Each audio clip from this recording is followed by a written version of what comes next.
This is Urban Agriculture, episode number 16, Vertical Harvest.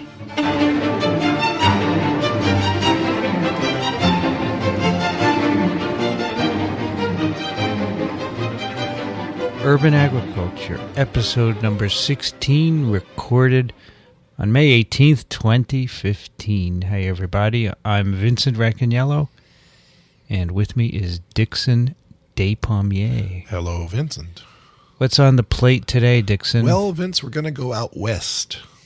You know, like I could do a great Gabby Hayes right now. I wish I could do one. Go west, young man? No, that was Horace Greeley that said that one. What's out west? Well, it's our interviewers for the day. We're going to interview people in Jackson, Wyoming.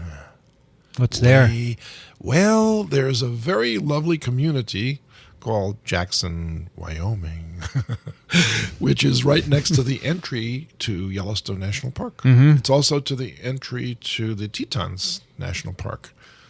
And it's very strategically located next to the Snake River and Jenny Lake, and all kinds of wonderful aquatic activities can occur within a stone's throw of Jackson. So people who enjoy the summer sports flock to that region.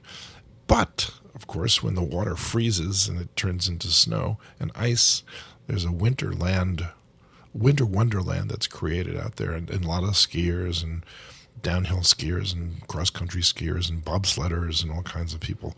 People even take their snowmobiles into the Yellowstone Park to see what it's like in the winter. It's quite an interesting place altogether.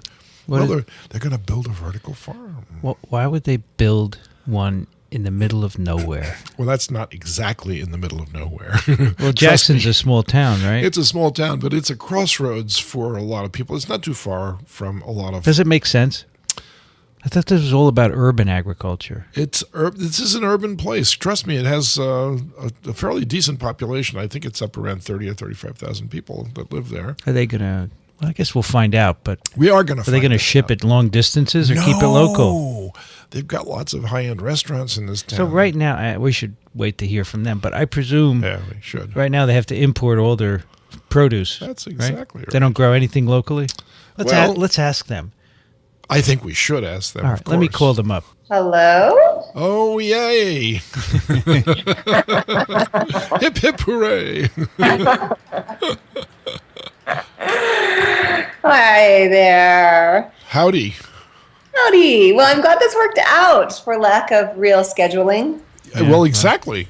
That's the New York style. Yeah. No, I think it's much more Wyoming style than New York. It's a joke. New York, Wyoming is the best, combined style that you could have. So there you go. So I presume this is Jenny, right? Penny and Nona. Jenny is a lake. We're both here. You're both there? Nice. Yep. All right. I'm Vincent, and you know Dickson, right? It's probably going to be hard to tell the difference between our voices, though. Joined at the hips? Pretty much, yep. Wait, let me see. I haven't heard Nona yet. Speak a little. Yes, you have. Yes, you have. Oh, Vincent, that's why they were right. I know. Are you sitting next to each other? We are. Nice. Okay. All right. Well, should I say hello to Saul for you? Please do. Okay. Hey, Saul. This is Nona. He's in the next room, actually. Yeah. Oh, is he really? Yeah, we might get him to come over and say a few words maybe later on. I was just thinking about him. I was wondering how he's doing. He said this morning he's in pain and bored. Oh. Right. Tell him he needs to come to Jackson. He does. Well, I think he's working on it, right? You bet he is. At least he has a great house to come home to. Well, Dickson, we've got to get you out there to stay in that house. Well, you're absolutely right on that one. And I'll bring my fly rod with me, believe me. All right, let's get this going. Okay. We are recording, and the plan is to talk a little bit about how you got to be here and building this vertical harvest, and then we'll ask you some questions about how it works and how in the future and so forth, and that should be it. Okay. Great. Yep. All right. Take it, Vince. Actually, we've just recorded the pre-show, so we could start. We could do that. All right, Dickson, our guests are on the line. We're speaking with two of the founders of Vertical Harvest in Jackson, Wyoming. Penny McBride, welcome to Urban Agriculture, Penny. Thank you for having us. And Nona Yehia, managing partner. Welcome, Nona. Oh, that was excellent pronunciation. Thanks. I was going to ask you if I got it right. It's okay. You sure did. You sure did. Well, my last name is Racaniello, and you can imagine how people mess it up. I just tell them black and yellow. And that seems to work. Well, welcome to Urban Agriculture. This is number 16, and today is May 18th, 2015. Yeah. Right. And we are moving through the vertical farms, Dickson. We are. We're identifying all the important activities out there. Yep. So Vertical Harvest, Jackson, Wyoming, which I know as a place where my coworker Saul Silverstein has a home. Yes. I've been hearing about it over the years. Thanks to Nona, by the way. And we'll find out how a vertical farm got built there. I want to ask you both to tell us a little bit about your backgrounds and how you ended up in Jackson doing this. You could start with Penny, perhaps. Well, my work background, I do environmental consulting of many forms. So I have been living in Jackson for years, leaving for little stints for grad school, but this is where my heart lies. So I do consulting work a lot of, primarily right now besides vertical farming, but I do work for a company that does large-scale compost and bio mass utilization work. Oh, and you said you went to grad school. What was that in? I went to grad school at Antioch University in their Master's in Environment and Community program. Mm-hmm. And where'd you go to college? I went to, my undergrad program was in Colorado at Colorado State University. Is that Fort Collins? That's Fort Collins. Mm-hmm. Yeah, that's right. I was there for a meeting last summer. Oh, it's a very nice community. Before it burned down. Because they had some fires out there, as I recall. They were pretty serious. They did. But it's a great little college town. Yes. Not so little anymore. But no, it's not as party-ish as Boulder.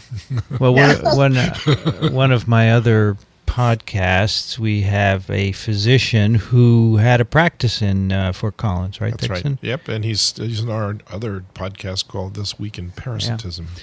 So he's always talking about Fort Collins. So, Penny, when you were going to college, was it your plan someday to build a vertical farm? You say yes, Penny. Just say yes. I'm so ahead of my time. No, it wasn't. But I grew up on a farm that my family ran and a ranch. So we were ranchers and farmers. Mm-hmm. So I'm not new to agriculture necessarily. Vertical farming certainly, but and new to hydroponics. Okay. Yeah. So, Nona, I feel as though I know you because I have watched your plans for my colleague's home come to fruition over the years. Every few weeks he would show me photos, starting from sketches to the final product, Dickson as well. Right? Like his little kids. Let me show you how my daughter has grown over and the he's last always, you're the best architect in the world, according to him. Of course. It's lucky he found me. So where are you from? Well, I'm originally from Michigan. Both my husband and I grew up in Michigan. And then after undergraduate school, moved to New York and went to graduate school in New York, place that you're very familiar with, actually. You went to Columbia? I did. How about that? Yeah, cool. And, Columbia was such an incredible education because I can't say that the graduate program really taught me how to build more than it really taught me how to think. Mm-hmm. Right. And I was really interested in becoming an architect that was involved in projects that were truly holistic, that they had some value beyond just the architecture of beyond just the building form. So I think that, like Penny, I didn't know that we would be involved in a vertical farm, but it kind of makes sense thinking about the trajectory. I've always been interested in working. I love working on people's homes, and I think that Saul has been one of our best clients ever. Seriously, probably if not the best. But these types of project, to have opportunities to work on a project such as this is always what why I became an architect, I guess. Marvelous. And then the other side of things, I have a brother who has developmental disabilities, and Vertical Harvest, the model that we're setting up has a lot to do with serving the developmentally disabled population in our town. And so that's why this project was also near and dear to my heart. Terrific. Is this your first commercial project? No, we've done smaller commercial projects. It's our first freestanding commercial project.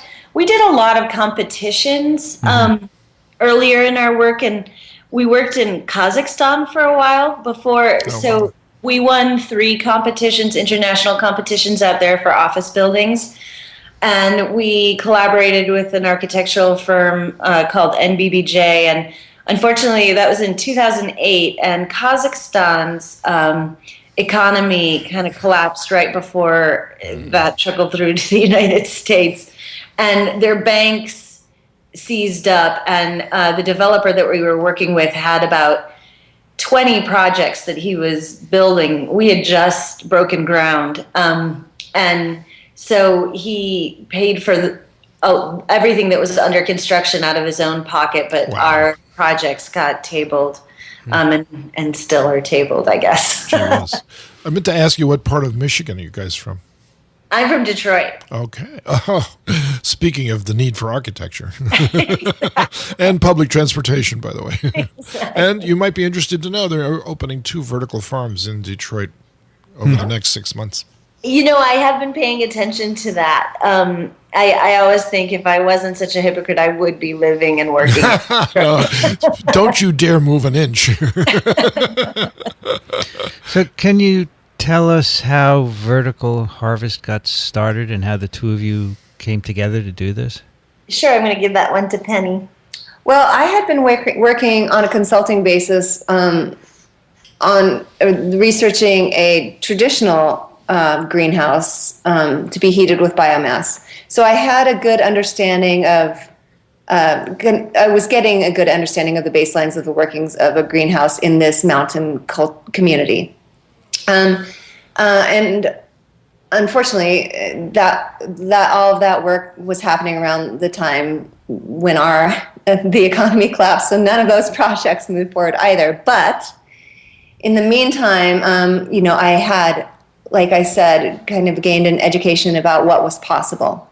And also around that time, I was working on a public project that, on a project that had some public visibility. And so a case manager, Caroline Croft, who is a case manager for citizens with disabilities, Caroline works with us today still, called me looking for jobs for her clients in some of the projects that I was working on. And, sadly to say, I didn't think that I had employment opportunities for her in the projects that I was working on. But it did spur me to really consider the possibility of starting a greenhouse to help employ citizens with disabilities. And so, it started me down the road of doing some public meetings with possible stakeholders, and really started to kind of pick up interest. And at the time, obviously, the form of the greenhouse was much, much different. But I also realized the need, luckily enough, for a good design for a greenhouse space. And so was introduced to Nona by some friends, and not necessarily as an architect, but as somebody who I might have a lot in common with. And so it was such a great serendipitous meeting, because Nona has an amazing eye for design and a thought form for innovation. And so that was really the start of how we met, and generally how the project kind of gained some roots. How long ago was this? That was about 6 years ago. Yeah. And what's interesting is, as Penny said from the beginning, the project wasn't vertical. When Penny first came to me, it was really, she just said, oh my gosh, you have to see these designs I've gotten. There's no way they would fly here. And that's really how we started talking. And then Penny alerted me that a local politician had shown her this site that Vertical Harvest is getting constructed on now, which is an infill piece of property. So in 2009, was it, Penny? The town built a public parking garage to serve our Center for the Arts, which is in the heart of our downtown of Jackson. And for one reason or another, luckily for us, they left a 30-foot by 150-foot plot of land just open. And I mean, it was just, other than collecting garbage and growing weeds, it wasn't doing much. So the local town councilman showed that lot to Penny, and we looked at each other and kind of scratched our heads, and we were like, okay, well, what are our priorities here?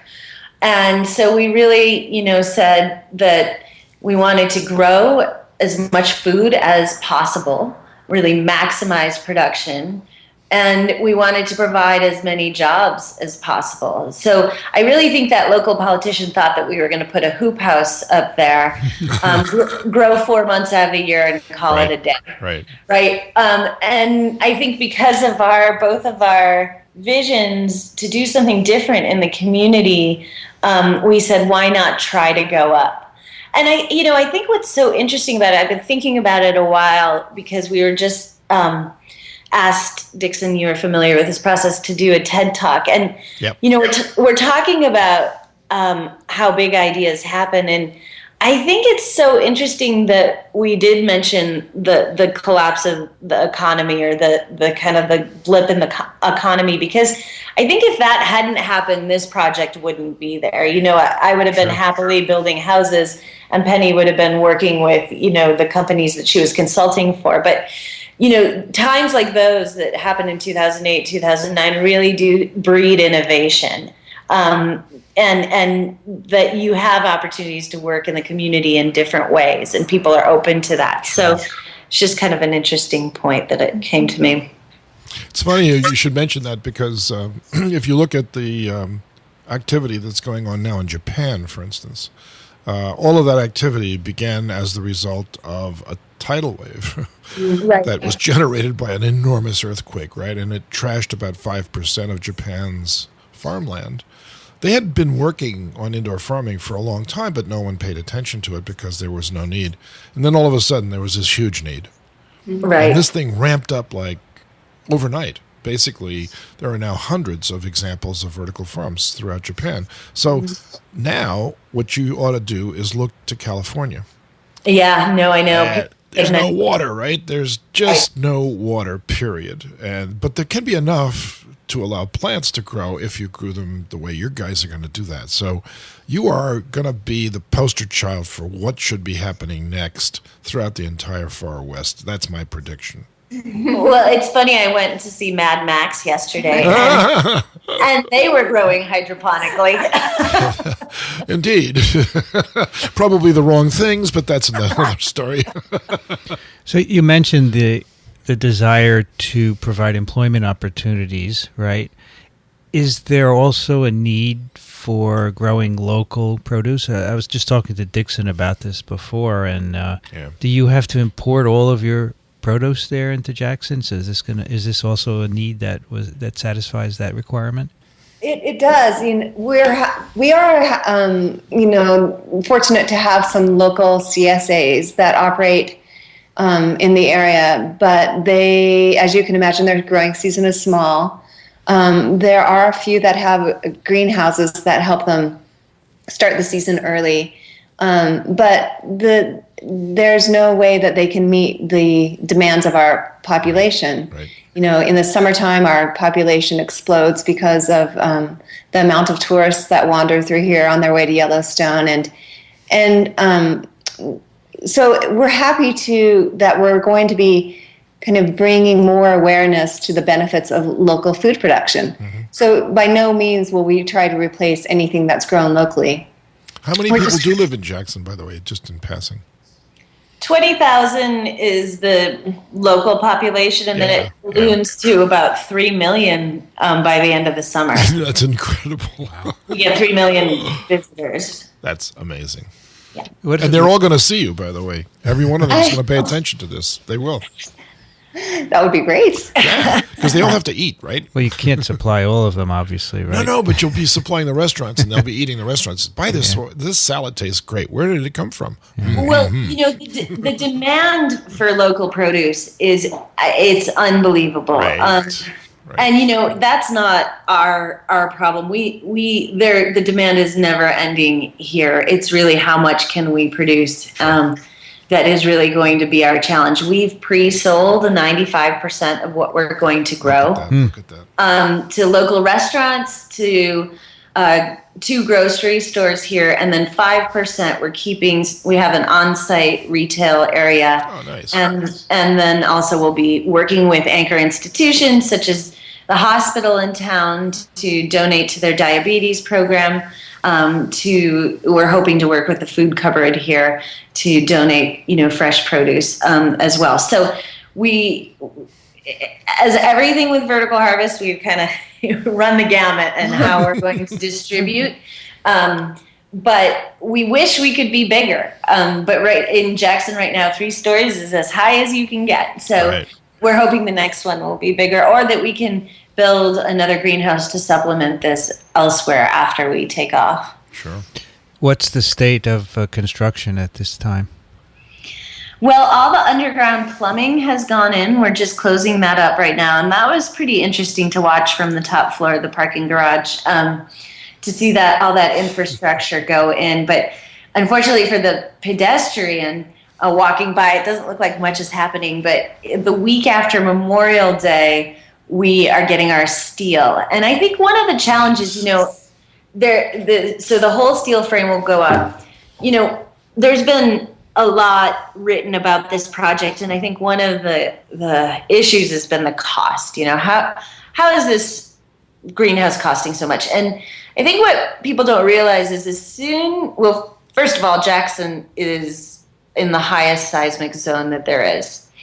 And so if we had built a hoop house, this would have been an easy thing to pull off. But as soon as we decided to go vertically, our steel structure is really like an office building because of life safety codes. And that was our first challenge. But it's going to be, at the same time, while it was a challenge, it's going to be really exciting to see it go up. But it is, I think I've heard that with other vertical farms, is that's one of the things that people don't realize is to build to our codes here in the United States and elsewhere, Japan hopefully too. It has to be really structured in a way that's very expensive. Yep. I think that's why many of the vertical farms that we've spoken with, and for this podcast, they take older buildings and repurpose them. That's right. It's agreed, yeah. Yep. So very few old buildings in Jackson, though, yes, right? that's very true. That's right. Yeah. Well, we were in Newark, and there are plenty of old buildings there. Yeah, lots of those. And other places. Yeah. When is it going to be completed? We're hoping to occupy right before Christmas. So outstanding. In holiday season. And after that it'll take us a few weeks to get up and running, but we're really excited to be on schedule. That's great. And what's kind of cool is of course it's a demonstration project through and through. Of course we'll be planting our first crops in January in Jackson Hole. Yeah. Come on. That's great. It's perfect in a way, right? I went out to New Buffalo, Michigan, to the Green Spirit Farms for their midwinter harvest festival. Oh, that's awesome. The temperature outside was -1 degree. Oh. And they were celebrating a harvest. That gives us comfort and hope. Good stuff. Oh, absolutely. What are you going to be growing in vertical harvest? So we'll be growing a couple of different varieties of tomatoes, a mixture of different greens and lettuces, microgreens, and herbs. Nice. Mm-hmm. And a lot of the farms that we've spoken with have little, while their main farm is being built, they have little laboratories, so to speak, where they get everything working. How are you going to deal with that? Are you going to have to get that done in the main building, like you said, I suppose, right? Yeah, I mean, I think one of the more vital people in this project will be our director of production. Mm-hmm. And we'll be bringing someone who obviously has a lot of experience in hydroponic farming as well as commercial scale farming, which is hard because we're not backyard farms. We're not, a huge operation. So we have to find somebody who, is comfortable with this size and Jackson, and also, just that is able to really take this greenhouse on as their own. So that is, we're relying a lot on that person. Mm-hmm. They have to have a really varied skill set. You don't have that person yet, I presume, right? We don't. We're in a good search for it, so we're confident that we'll find somebody. It will take. Yeah, we had a person, but unfortunately this project has taken a little longer than we expected to get off the ground, and that person, rightly so, had to take another job. Sure. Are you going to invite schools in and people to take tours, or what is your plan for social marketing? Yes. So, the Nona has come up with some genius aspects of design in that our atrium, which will span the 3 floors of the greenhouse, will allow the visitor to see into each floor of the greenhouse without actually entering the growing space. Nice. Mm-hmm. But we will, for educational groups, we do have a dedicated space on the first floor that are simple roller tables that will be able to hopefully have a little interaction there. And then in our atrium, we also have a living wall. So, even there, the visitor will be able to, very close and personally see how the hydroponic system will grow and how the living wall will move. And so we're really excited. And, by design itself, even somebody on the street will be able to really take a peek. Right. At most times of the day to see how everything's going inside. So are you buffalo and elk proof? Most growers worry about white fly and fungal infections, but you guys have some special worries, I think. We might have to hire some wranglers to stand outside, I guess. There you go. So you have 3 floors. How are they going to be arranged? I presume a lot of it will be growing, but offices will be separate and so forth.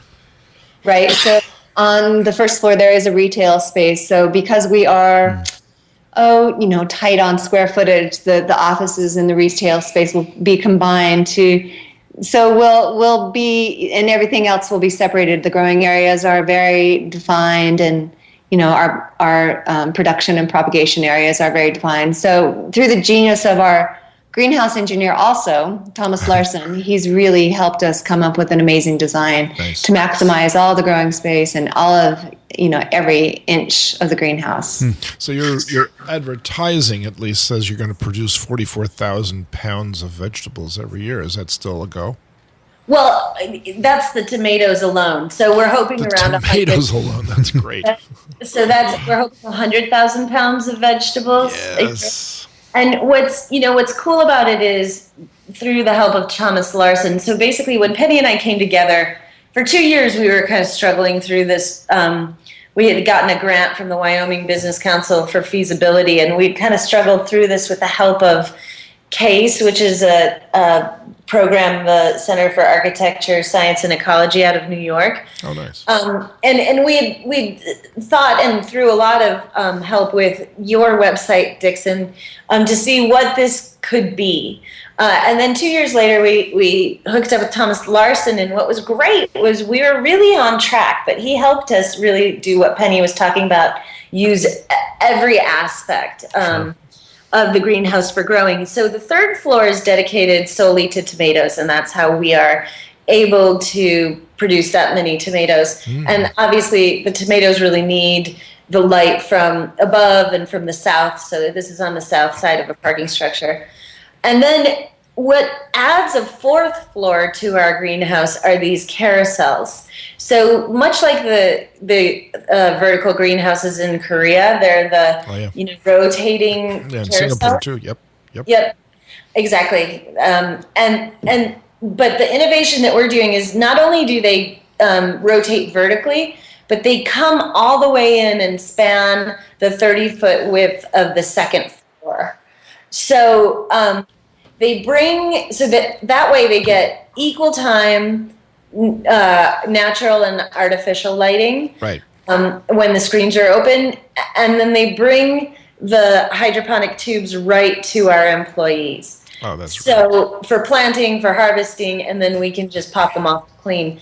So essentially, this innovation not only helped us with our energy costs by balancing the artificial and natural lighting, but it really helped us develop how the employees could interact in such a small space with the plants. Sure. And then it added a fourth floor. So this was something that's pretty simple, but really had a lot of bang for its buck. So those are being produced right now, and I can't tell you how excited we are to see them. I'm looking at the picture or the concept drawings, I suppose, on your website. And we have to link our listeners to this because it's really amazing how it's right on the side of the garage, right? I originally thought the whole thing was your vertical farm, but you have a lot of glass. Someday you can see you can see the plants through it. So I wanted to ask you, how are you? I guess you're going to balance artificial with natural lighting to do this. Is that right? Yeah, and you know what's back to kind of what gets me as an architect so excited about this project? It's really an ecosystem, right? So it's not just one thing that's working to protect us from the winters or from overheating. It's all of the systems working together. So the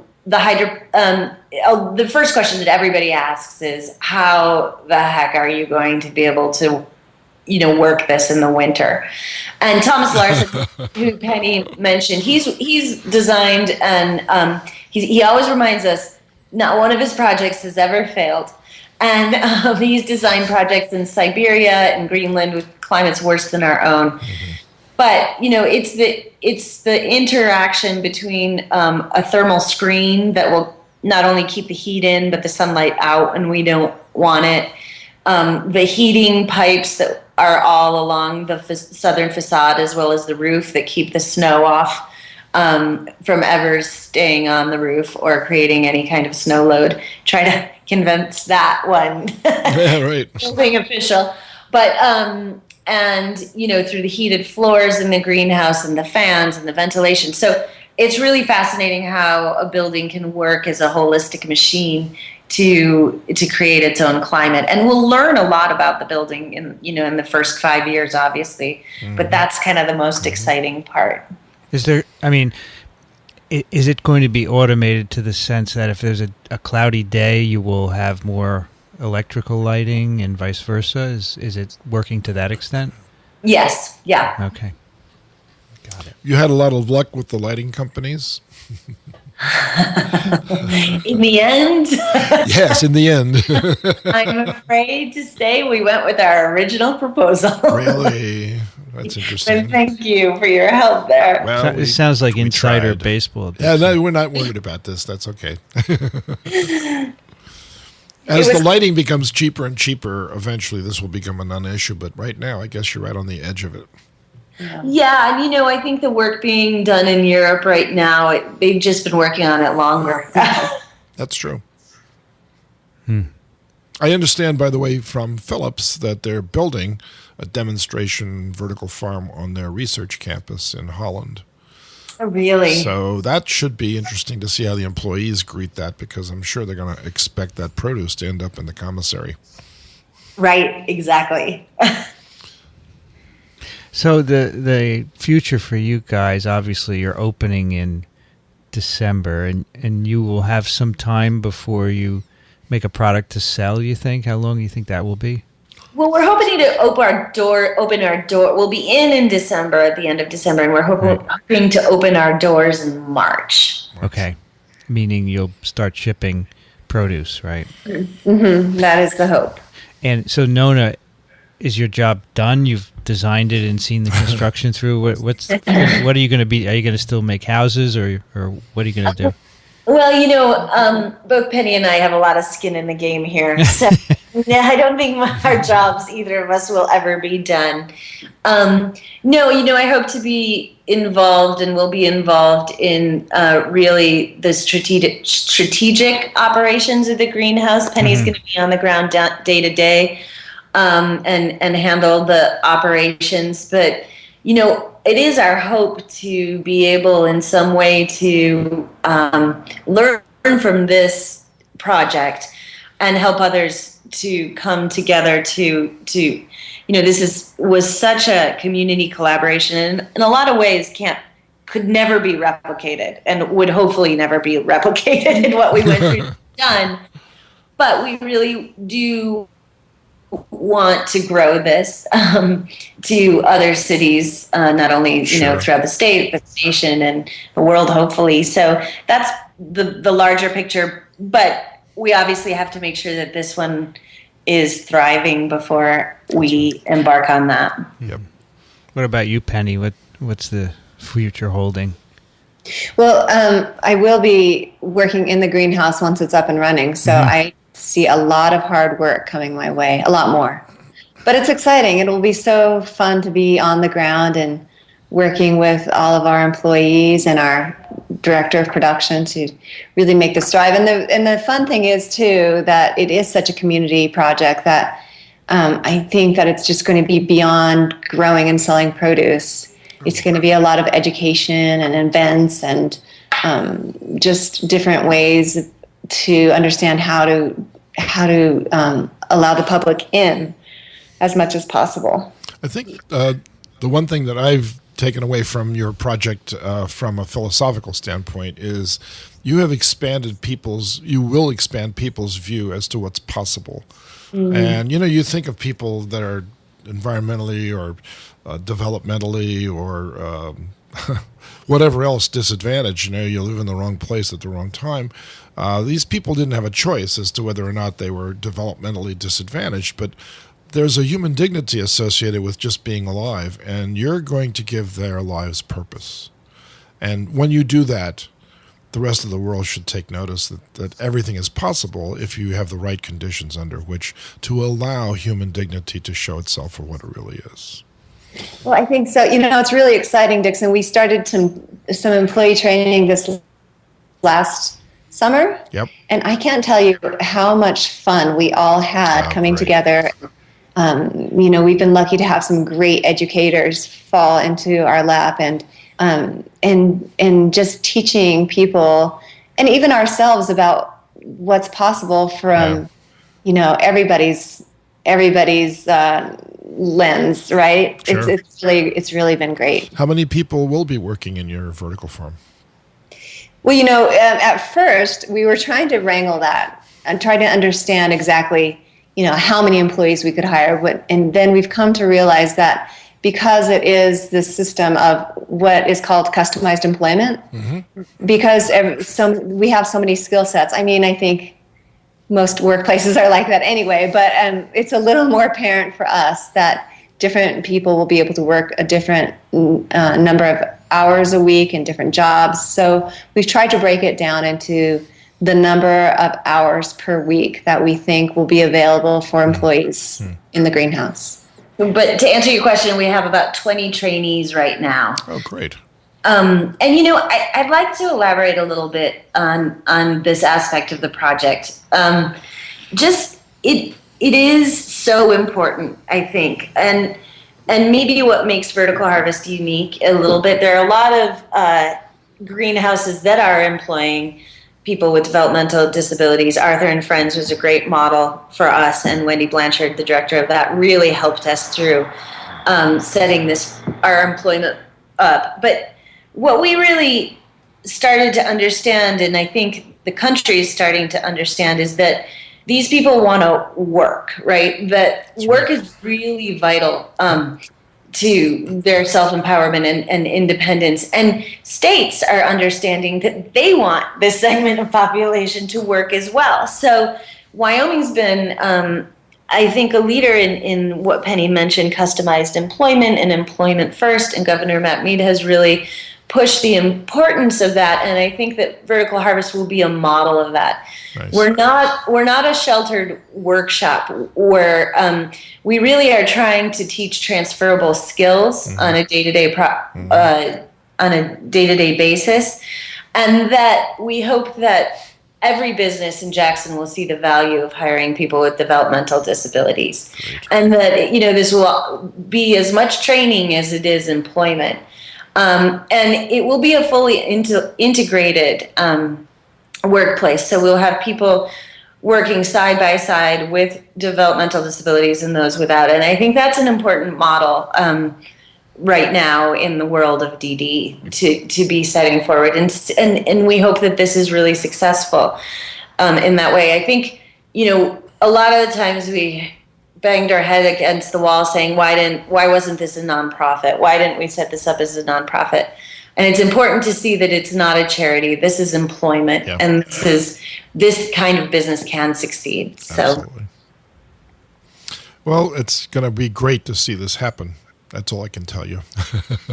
I'm going to be out there for various other reasons, and I can guarantee you're going to see my face.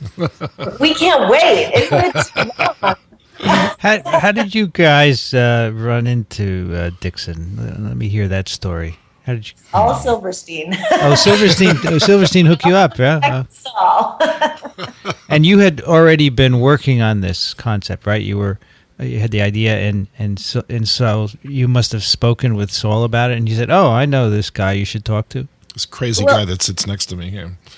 Well, it was funny because when Saul first called me.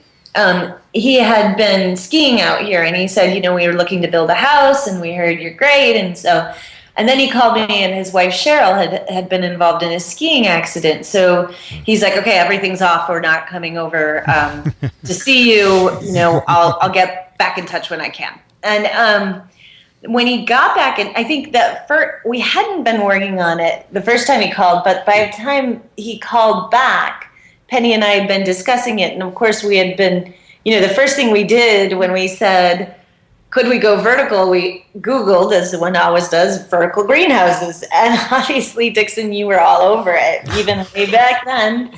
So I knew exactly who you were, and it was funny. Saul's like, tell me what you are doing around town. And I said, well, we had this crazy idea about this vertical greenhouse. And he said, well, it's interesting you say that. Yeah, cool. That's great. Yeah, I saw that happening here. It's how you find out who your friends are, actually. He might have told you I was crazy, but at least he told you it was a good idea. And I don't take actual credit for the idea. I keep saying this time and time again. This idea arose in a classroom. And it was a result of a group brainstorming activity. And, Vincent is waving his hand away like this, but he's wrong. It would have never happened if that mix of people hadn't been together to begin with. So, you really have to pass it back to the people responsible for triggering your idea. And I'm sure that, there's nothing new under the sun anyway. It's just a reiteration of some things in a different way. Yeah. But the time was right, and the climate was right, and son of a gun if it hasn't been happening now. So you're part of a big movement, and I know you know that. So I'm really surprised and glad, and a wonderful association here. Well, it is thrilling to see everything popping up, and to be a part of it. I think Penny and I really know how lucky we are that we've gotten so much support from the state, from the town. Now, we earned it. If you've ever been through 6 years of a public process, we earned it. That's right. And really, but it's interesting when you're going through a new movement like this, where your critics are just as important as your supporters. No question. because they do make you question, and they do make you check, once, twice, and 3 times to make sure that you're doing things the right way. Another friend of mine, Jen Nelkin, who is one of the principals over at Gotham Greens, described her story when she first wanted to build these rooftop gardens, as they're called now, or greenhouses, high-tech greenhouses. And she's got one on the top of a Whole Foods, and we're going to get to her, I'm sure, in the next couple of weeks, maybe in a month. And she took 2 years to get the permits to just decide to do this. And one of the agencies kept losing her application. So she walked over there one day, she said, show me the application. They gave her the application. She sat down, she filled it out, and she says, here it is. Now, I have a witness to the effect that you can't lose this because I just handed it to you. Oh, no, we'll be fine now. And she finally did that. But how many hoops did she have to jump through before she got permission? So it's the same. I mean, you're really breaking ground here that other people will thank you for, and they won't have to go through the same pain and frustration that you've had to do. And you're doing twice the amount of work that should have been necessary to get this started, right? That's for sure. Yeah, at least.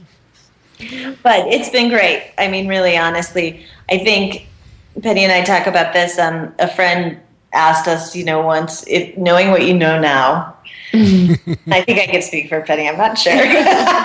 But knowing what you know now, would you do it again? And I mean, for me, right, yes, I didn't even have to think. That's great. Really would. So.